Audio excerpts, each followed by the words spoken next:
My vagina is a shell, a round, pink, tender shell, opening and closing, closing and opening. My vagina is a flower, an eccentric tulip, the center acute and deep, the scent delicate, the petals gentle but sturdy. I did not always know this. I learned this in the Vagina Workshop. I learned this from a woman who runs the Vagina Workshop, a woman who believes in vaginas, who really sees vaginas, who helps other women see their own vaginas by looking at other women's vaginas. In the first session, the woman who ran the Vagina Workshop asked us to draw a picture of our own unique, beautiful, fabulous vagina. That's what she called it. She wanted to know what our own unique, beautiful, fabulous vagina looked like to us. One woman who was pregnant drew this big red mouse screaming with coins spitting out of it. One woman who was very skinny drew a big serving plate with a sort of Devonshire pattern on it. I drew a big black dot with little black squiggly lines around it. The big black dot was equal to a black hole in space, and the squiggly lines were meant to be people or things or just your basic atoms that got lost there. I always thought of my vagina as an anatomical vacuum, randomly sucking up particles and objects from the surrounding environment. I did not think of my vagina in practical or biological terms. I did not, for example, see it as something attached to me. In the workshop, we were asked to look at our vagina with hand mirrors. Then, after careful examination, we were to verbally report to the group what we saw. I must tell you that up until this point, everything I knew about my vagina was based on hearsay or invention. I had never really seen the thing, it had just never occurred to me to look at it. My vagina existed for me on some abstract plane. It seemed so reductive and awkward looking at it, like we were in the workshop on our shiny blue mats with our hand mirrors. It reminded me of how early astronomers must have felt with their primitive telescopes. I found it quite unsettling at first, my vagina, like the first time you see a fish cut open and you discover this whole other bloody complex world inside, right under the skin. It was so raw, so red, so fresh.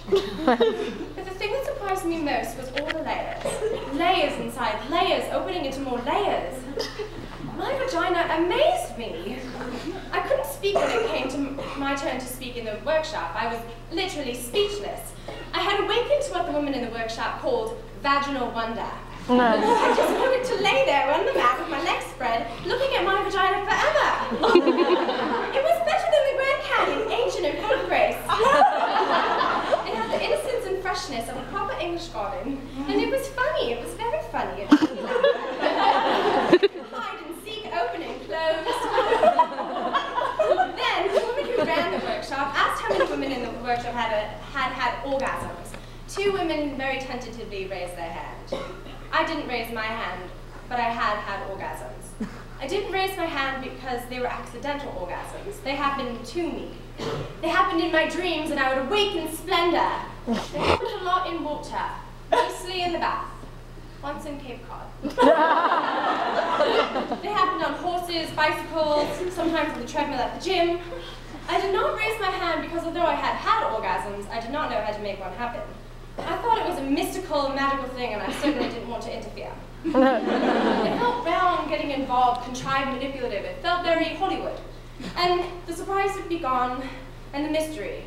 The problem, of course, was that the surprise had been gone for 2 years. I hadn't had a magical accidental orgasm in a long time, and I was getting quite frantic.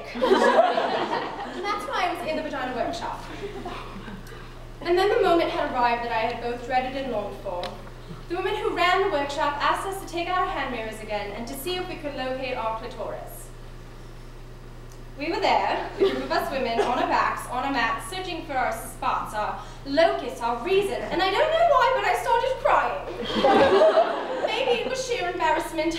Maybe it was knowing that I had to give up this fantasy, the enormous, life-consuming fantasy, that someone or something was going to do this for me.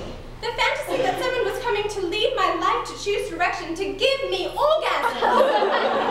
I could feel the panic coming, the simultaneous terror and realization that I had avoided finding my clitoris and rationalized it as mainstream and consumerist because I was, in fact, terrified that I did not have a clitoris.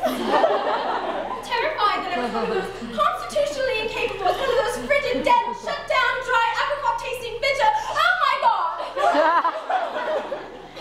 I lay there with my mirror, looking for my spot, reaching with my fingers, and all I could think of was the time when I was 10 and lost lost my gold ring with the emerald in the lake. I kept diving over and over the bottom of the lake, running my hands over stone and fish and bottle caps and slimy stuff, but never my ring. The panic I felt, I knew I would be punished. The woman who ran the workshop saw my insane scrambling and sweating and heavy breathing. She came over and I said, "It's gone, it's gone, I've lost my clitoris!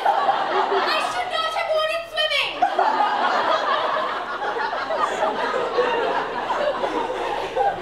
The woman who ran the workshop laughed. She calmly stroked my forehead. She told me my clitoris was not something I could lose. It was me, she said, it was the essence of me. It was both the doorbell to my house and the house itself. I didn't have to find it, I had to be it. Be it. Be my clitoris. Be my clitoris. So I lay back and I closed my eyes and I put the mirror down. I watched myself sort of floating above myself. I watched as I slowly began to approach and re-enter. I felt like an astronaut re-entering the surface of the Earth. It was very quiet, this re-entry, quiet and gentle. I bounced and landed and bounced. I came into my own muscles and blood and cells, and then I slid into my vagina. It was suddenly easy and I fit. I was all warm and pulsing and ready and young and alive. And then, without looking, with my eyes still closed, I put my finger on what had suddenly become me. There was a little quivering at first, which urged me to stay. And then the quivering became a quake, an eruption, the layers dividing and subdividing. The quaking broke open into an ancient horizon of light and silence, which opened into a plane of music and colors and innocence and longing, and I felt connection, calling connection as I lay there thrashing about on my little blue mat. My vagina is a shell, a tulip, and a destiny. I am arriving as I am beginning to leave.